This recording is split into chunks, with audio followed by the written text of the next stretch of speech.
am on my way to a curly hair specialist because today I am going to be cutting my hair. I have been contemplating on this specific act for a very long time. About 2 weeks ago, I booked an appointment and I said, it's time to take off all of my damaged hair. So that's what I'm gonna be doing. I found this girl on Instagram. Her work looks really good. It'll be my first time going to her. She's a curly hair specialist here in Florida. I'm scared because I feel like it's gonna be really short, which is okay because all I care about is the health of my hair. I don't care about the length. But I'm also like, dang, like I worked hard to get to where I am even though I didn't. It's bittersweet, but I'm cutting my hair, taking you guys with me, and let's see what happens.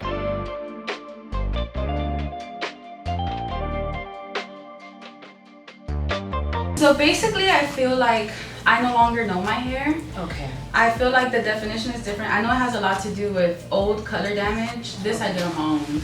Okay. But old color damage, and I feel like my definition is a bit different. It's not doing what I want it to do anymore. Okay. So I think it's me. So what is your routine like? As of lately, there really isn't any routine. I'm so frustrated, I just put it in a ponytail or I put some braids in it. I put some curling product. I use gel for definition. Okay. And that's about it. You don't self cut, right? Sometimes. The reason why curly hair has an issue with hydration is because you see all this texture? Our natural secretion is called the acid mantle. Okay. And for you, it's gonna sit right up in here. Okay. It's not gonna get all the way down here. So you have to compensate for that. Not by using any oils though. You don't need it at all. Okay. You have to use water-based, water-soluble products. To hydrate the hair. Yes. Okay.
Yeah.